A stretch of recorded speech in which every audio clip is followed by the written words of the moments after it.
Photo getter. Last August, James Damore circulated a memo internally at Google in which he argued women were biologically less inclined to succeed in engineering roles at the company and that Google's diversity efforts were misguided. In doing so, he set off heated debate among his co-workers, debate that, according to current and former employees who spoke to Gizmodo, led Google to ramp up its moderation of internal conversations and crack down on employees who speak up about diversity. Google's practice of formally reprimanding, and in at least one case, firing, employees for comments the company deemed discriminatory toward white men suggests that Google made an effort to moderate speech by its liberal employees as well as its conservative ones. These efforts have left some Google employees concerned that they will face professional consequences if they voice support for Google's diversity and inclusion efforts and wondering if the company's HR system is being gamed by employees who want to stamp out diversity initiatives.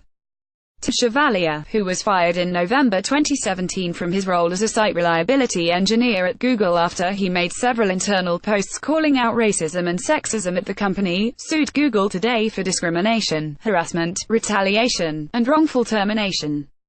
Chevalier, who is transgender, queer, and disabled, alleges that Google failed to protect its female, minority, and LGBTQ employees from harassment on internal forums, but was quick to crack down on those employees when they spoke out about their experiences with racism, sexism, and homophobia at work. Chevalier is one of the 4 current and former Google employees who said they were disciplined for speaking out internally against racism and sexism, speech that Google allegedly deemed discriminatory toward white men. One of them requested anonymity because they are not authorized to speak publicly about their experiences at Google. The earliest examples documented by Gizmodo occurred in 2016, before Damore began working on his memo, but Google's efforts appear to have escalated after the memo was published. Google did not respond to multiple phone calls and emails from Gizmodo requesting comment prior to the publication of this story. In a statement provided after publication, Google spokesperson Gina Sagliano said, "An important part of our culture is live debate. But like any workplace, that doesn't mean anything goes. All employees acknowledge our code of conduct and other workplace policies, under which promoting harmful stereotypes based on race or gender is prohibited. This is a very standard expectation that most employers have of their employees. The overwhelming majority of our employees communicate in a way that is consistent with our policies. But when an employee does not, it is something we must take seriously. We always make our decision without any regard to the employee's political views." Colin McMillan, a staff software engineer at Google who has worked at the company for 8 years, said he was reprimanded by Human Resources for an internal post in which he stated he did not want to work with individuals who shared Damore's beliefs. Britt Spitznagel, an engineer who left Google last spring, said Human Resources demanded that she remove an internal post that linked to information about an upcoming racial justice workshop. Another former employee described being disciplined for a comment offending one of Google's recruitment programs. They asked questions like, "Are you saying you won't work with white people?" and "Are you saying you won't work with men?" Former Google security engineer Corey Alvide told Gizmodo in January that a senior vice president in the company's human resources department discouraged him from discussing diversity and inclusion initiatives, conversations that motivated his departure from the company. In 2016, Damore and fellow former Googler David Goodman filed a class action lawsuit against Google in early January. Damore and Goodman were both fired for comments the company deemed discriminatory, according to the lawsuit, Damore for his suggestions that women were inherently less suited for engineering work than men, and Goodman for internal posts that suggested one of his Muslim co-workers was a terrorist. Damore and Goodman included screenshots of internal posts by McMillan, Chevalier, Spitznagel, and Alvide in their lawsuit in an attempt to prove the company routinely discriminated against white, conservative, male employees. "We look forward to defending against Mr. Damore's lawsuit in court," Pet Google spokesperson said after the suit was filed. Last week, the National Labor Relations Board released a guidance memo recommending Damore's complaint to the agency, which is separate from his class action suit, be dismissed. The NLRB found that Damore's memo constituted sexual harassment and that Google was within its rights to fire him. Chevalier's lawsuit and the fresh claims of his former colleagues, however, mean Google's practice of disciplining employees for internal discussions around diversity, from both conservatives and liberals, will remain an unresolved issue for the foreseeable future, thanks in large part to an All-consuming company culture. Google itself created company social network and forums can be incredibly useful, but employers have an obligation to prevent them from becoming a cesspool of bullying and harassment. David Lowe, one of Chevalier's attorneys, said in a statement. Firing the employee who pushed back against the bullies was exactly the wrong step to take. Bruising internal politics. In August 2017, shortly after Damore's memo was published by Gizmodo, Chevalier penned a blog post comparing the logic of James Damore's memo to that used by domestic abusers to justify and perpetuate their abuse. The post, which Chevalier linked to on internal Google+, compared Damore's memo to the manifestos written by mass shooters Elliot Rodger and Mark Lepine. Damore's writing reflected similar feelings of entitlement and gender superiority to those on display in Rodgers and Lepine's manifestos and in the behavior of domestic abusers. Chevalier argued, what the manifesto writer and domestic abusers have in common is feelings of entitlement. Chevalier wrote of Damore's memo. Of course, the way they act on those feelings is different. But the effect is the same: to intimidate and control women, whether an individual wife or girlfriend or all of this person's female co-workers. In both cases, making excuses for the abuser fails to identify and dispute the abuser's sense of entitlement. Chevalier's post heavily cited Why Does He Do That?, a book by the domestic violence researcher Lundy Bancroft that analyzes abusive behavior. Bancroft writes that young boys are often raised to believe that, when they enter romantic relationships, their partners will be solely dedicated to meeting their needs. When they discover in adulthood that their partners have fully formed yes of their own, they can feel cheated, Bancroft explains. Chevalier referenced this particular passage of Bancroft's book in his blog post, and that was the section that Google's human resources team said violated company policy. Chevalier said, white boys, not only white boys, but especially, are taught not just that they're entitled to a perfect female partner servant in the way Bancroft describes, but also that they're entitled to high status because of their maleness and whiteness, that being white and male are precious gifts that no one can ever take away from them. Chevalier wrote in the post. This line, he was told, violated Google's harassment and discrimination policy. Two posts Chevalier created on Google's internal meme generator, MemeGen, were also cited as reasons for his dismissal, according to his lawsuit. In one instance, a black Googler wrote in an internal Google Plus post that she noticed she was being asked to present her identification badge more frequently than her white co-workers. When someone responded that her co-workers were just doing their jobs by asking her to prove she worked for Google, Chevalier made a meme using the privileged inning dude format with the caption, I have opinions about forms of oppressions that don't affect me. The other meme cited by Google's HR was posted shortly after the 2016 election. Chevalier's caption was, white men felt disenfranchised because their needs are no longer centered and people of color and women are getting a fair share. He was fired in November 2017. In his lawsuit, Chevalier says that his supervisor at Google criticized him for his political activism several times prior to his firing. He also alleges that Google's HR department did not take action when he raised complaints about discriminatory comments from his co-workers. I don't advocate for diversity and inclusion because it's fun, or because I would rather do that than think about distributed systems. Chevalier wrote in an internal Google Plus post cited in the lawsuit. 100% of the time I spend on defending my right to be here and the rights of women, people in gender and sexual minorities, people of color, and disabled people to be here is time I would rather spend thinking about hard intellectual problems in engineering or science. In the aftermath of Damore's memo, Macmillan wrote on internal Google Plus that he would refuse to work with other employees who supported Damore's views. In mid-September, Macmillan was called into a meeting with HR and told that a complaint had been made about his post. They asked questions like, are you saying you won't work with white people? And, are you saying you won't work with men? Macmillan recalled, I was saying, if you believe women are inherently worse at engineering, I'm going to have a hard time working with you. The HR investigation into his comment lasted about 2 weeks, he said. During that time, Macmillan said his HR representative told him that the department was processing a number of similar complaints and would endeavor to handle them all similarly. At the end of the investigation, Macmillan was told that he should excuse himself from all hiring and promotion decisions. The stated reason was there were concerns about my ability to be impartial in evaluating other people, he explained. After his manager pushed back on the decision, McMillan said, "He was told that he didn't have to remove himself from hiring and promotion roles. It was merely a suggestion, and he would be welcome to resume those roles after 1 year. There were missed opportunities for stuff that I enjoy doing," he said.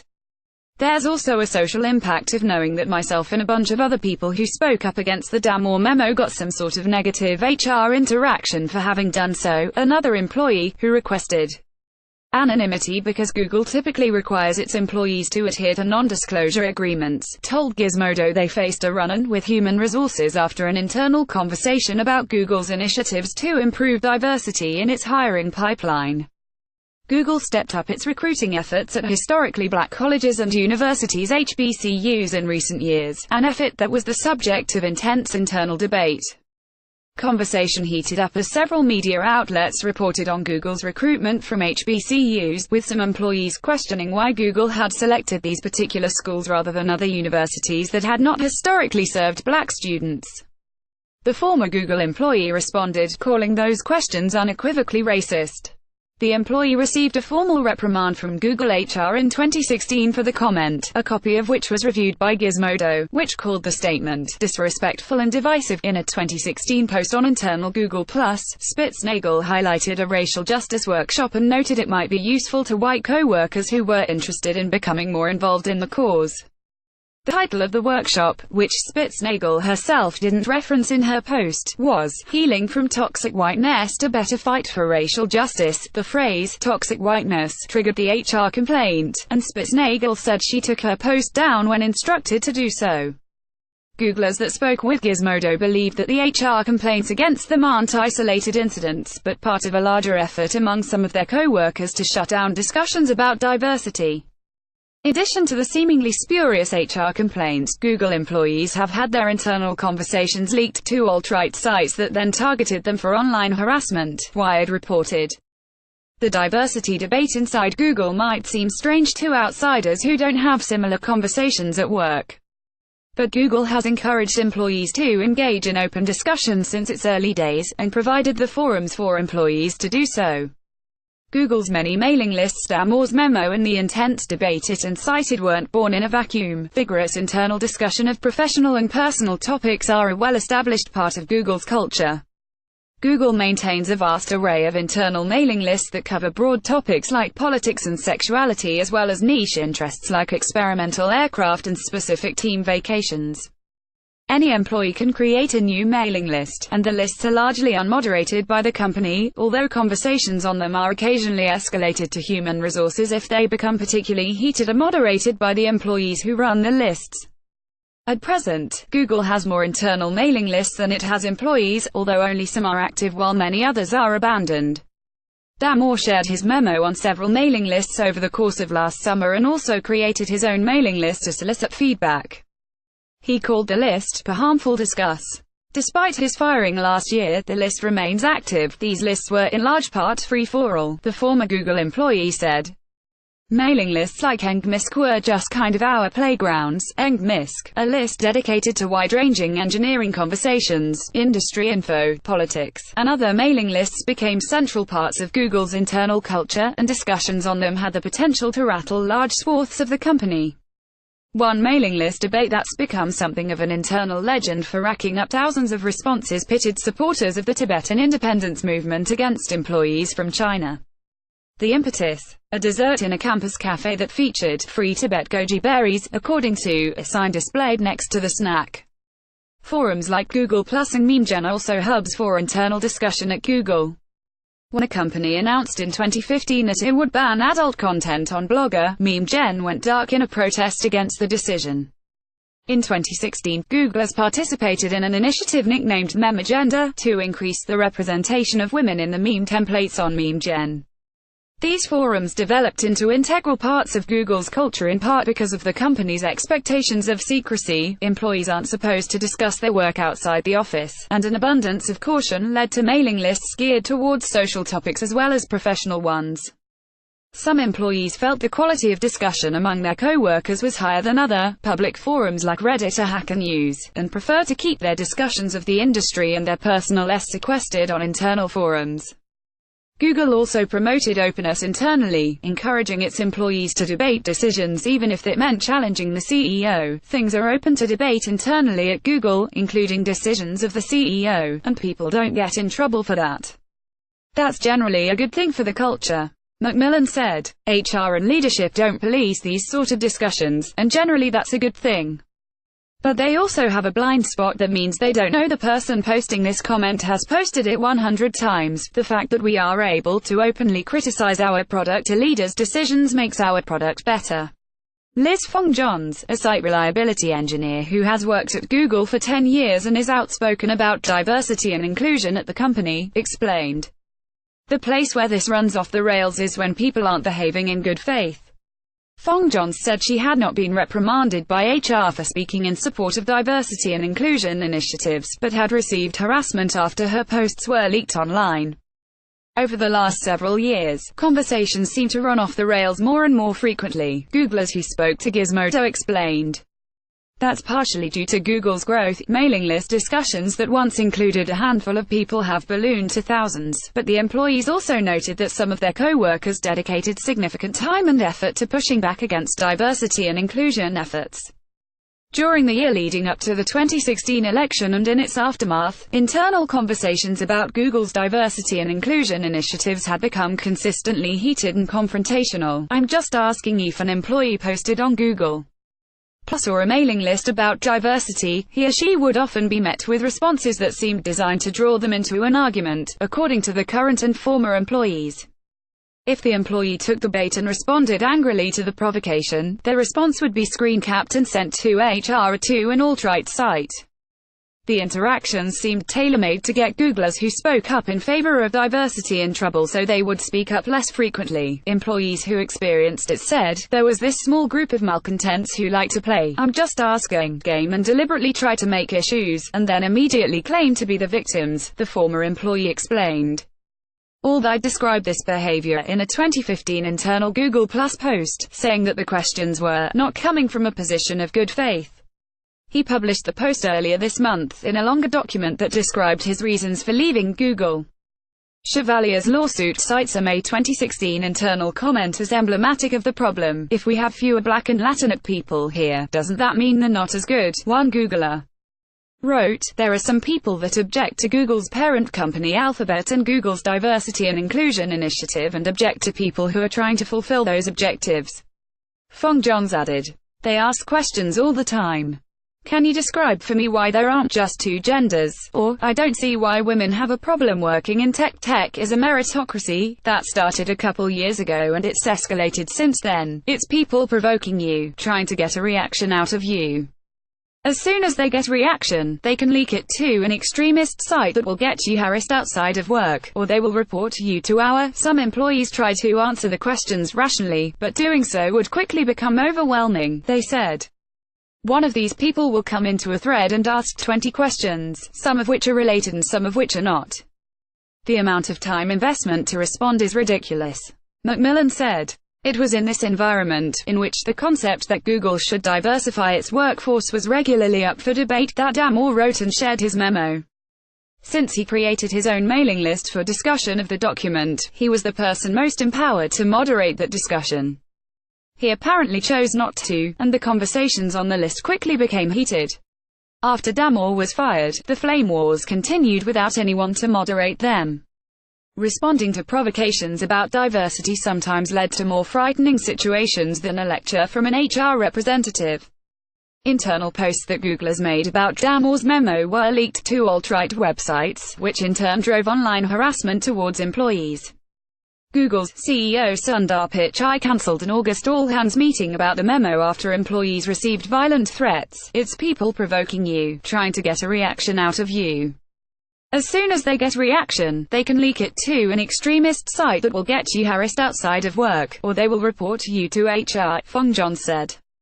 The escalation of debates over diversity, Google's apparent willingness to crack down on employees who support corporate diversity goals, and the external harassment have all contributed to some Google employees worrying about their safety and wondering if sticking up for their principles is worth the backlash.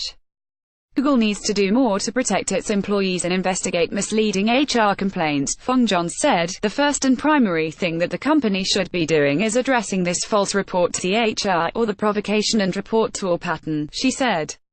I think HR thinks it's just people saying mean words on a mailing list. It's a lack of sophistication. Google's response also led some employees to believe that the company was undermining its own diversity initiatives. Google has reportedly spent at least $265 million on its diversity and inclusion efforts. That funding goes to education programs, scholarships, grants for research, improving internet access in emerging markets, and policy advocacy. Google offers employee resource groups organized around race, gender, sexuality, age, disability, and other affiliations, and has published an annual diversity report since 2014. Despite its commitments to diversity, Google hasn't significantly increased the number of women and people of color it employs since its first diversity report. It is a cruel irony that Google attempted to justify firing me by claiming that my social networking posts showed bias against my harassers. The anti-discrimination laws are meant to protect marginalized and underrepresented groups, not those who attack them, Chevalier said. Update 7:20 p.m. This article has been updated with a quote from Chevalier released following the lawsuit, a statement from Chevalier's attorney, and a statement from Google.